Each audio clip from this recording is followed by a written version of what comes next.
Norway just hit the brakes for deep-sea mining in its waters. The UK is rejoining a major student exchange program with Europe, and scientists developed a vaccine that has the potential to prevent fentanyl overdoses. I'm Freddy, and here are the best good news stories of the month. Our first story is about making travel more affordable. Spain just launched a nationwide public transport pass for $70 per month.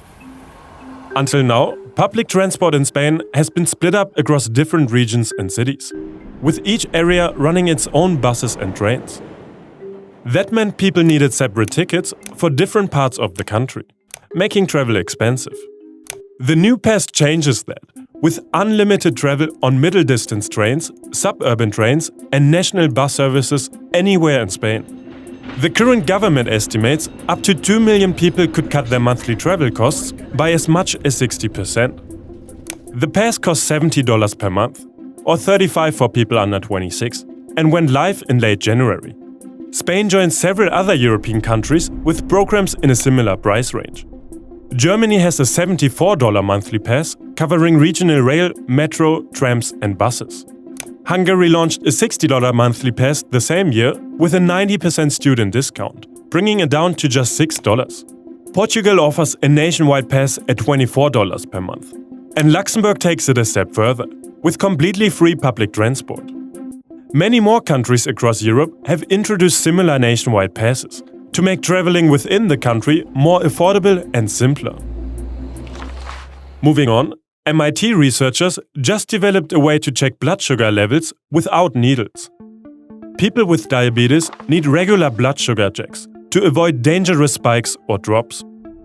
The most common way to check it is by pricking your finger and testing a blood drop. For people with type 1 diabetes, this can be up to 10 times a day.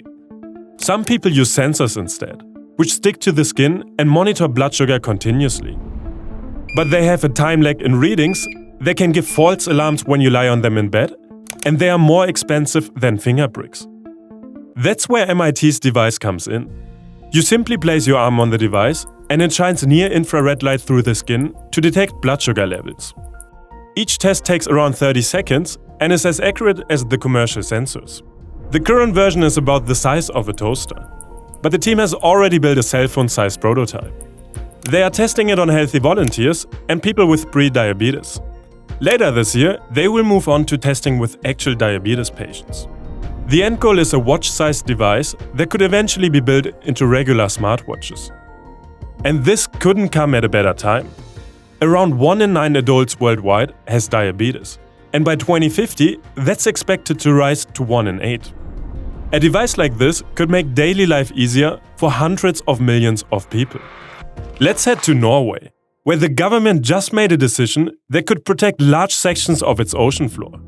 The country's parliament voted to pause all deep-sea mining in its waters until at least 2029. The vote blocks the first round of mineral licensing that was set for 2026. And the government also cut public funding for seabed mineral mapping. Deep-sea mining targets valuable minerals like copper, nickel, and cobalt on the ocean floor. The industry argues these minerals are essential for batteries and renewable energy technology. But scientists warn that the environmental impact is unpredictable, because the deep ocean is one of the least explored places on Earth. Mining could destroy ecosystems before we even understand what the consequences would be. And Norway isn't alone in pushing back. Around 40 countries have called for a pause or a ban on deep-sea mining, including Germany, the United Kingdom, Canada, Sweden and France. For now, Norway's ocean floor remains protected for at least the next 4 years. And given the political opposition to deep-sea mining in Norway, this protection is likely to continue beyond 2029. Now let's head to South America, where scientists just made a discovery.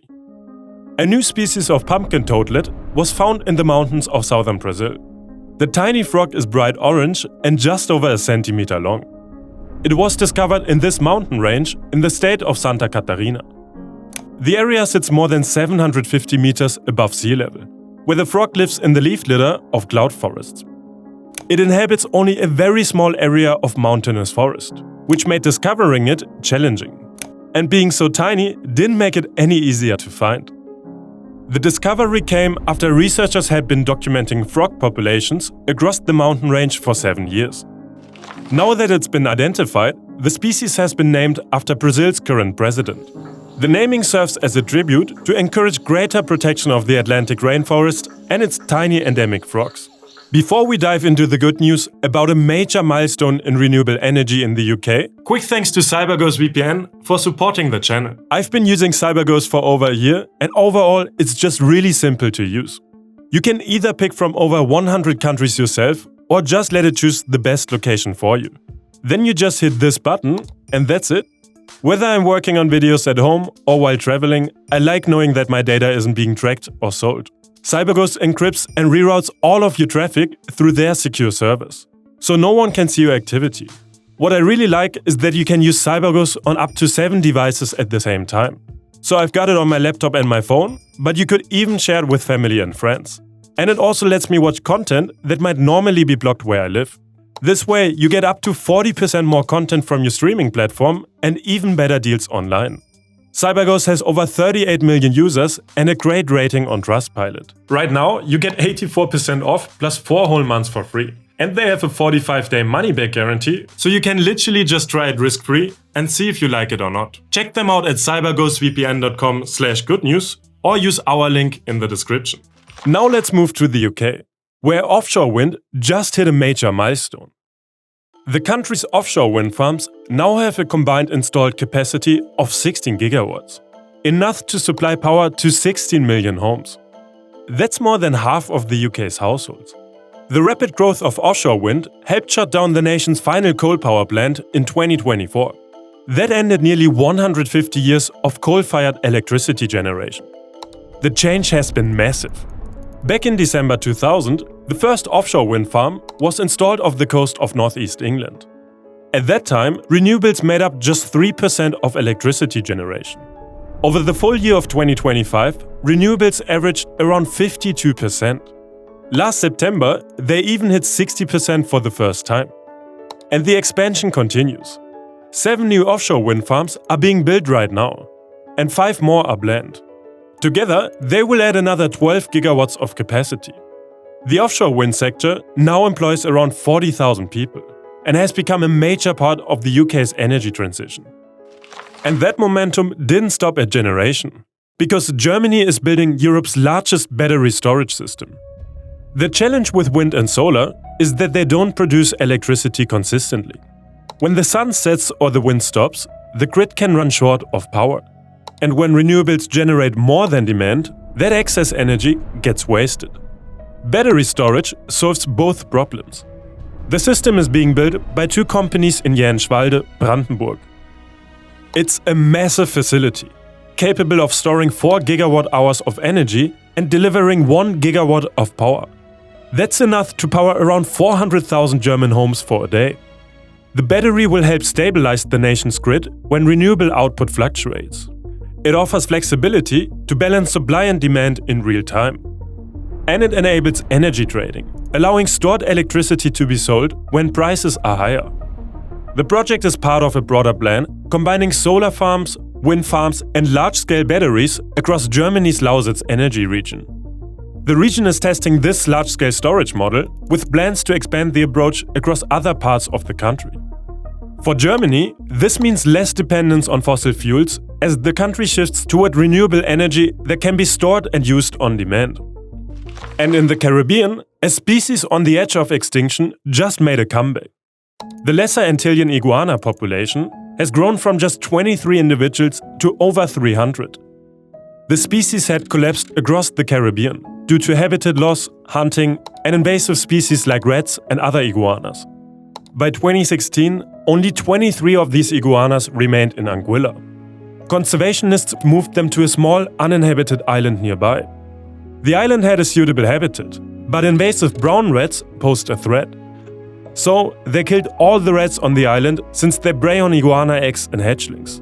With such a small population, there was a risk of inbreeding problems. To help with genetic diversity, the island nation of Dominica sent 10 more iguanas to join the group. And the approach worked. Surveys from July show the population has grown to more than 300 iguanas. The species is now breeding successfully.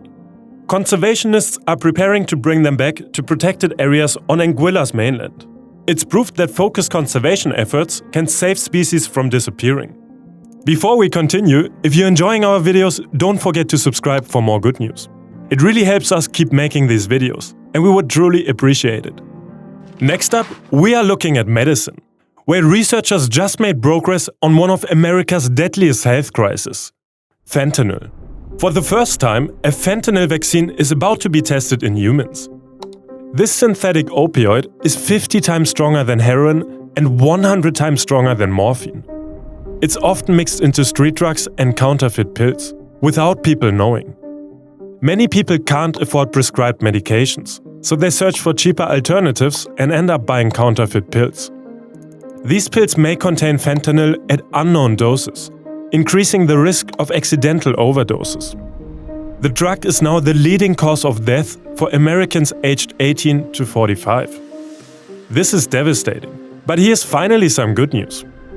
A company called ARMR Sciences, backed by the US Department of Defense, developed a vaccine that could help prevent these overdoses. The vaccine works by training the immune system to produce antibodies that bind to fentanyl in the bloodstream. These antibodies stop the drug from reaching the brain. In rat trials, the vaccine blocked 92 to 98% of fentanyl from entering the brain. This prevents both getting high and the respiratory failure that causes overdose deaths.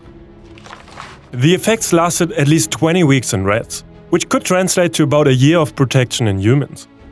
Human trials are currently underway in the Netherlands, with around 40 participants. The target groups would be teenagers and young adults who might accidentally encounter fentanyl.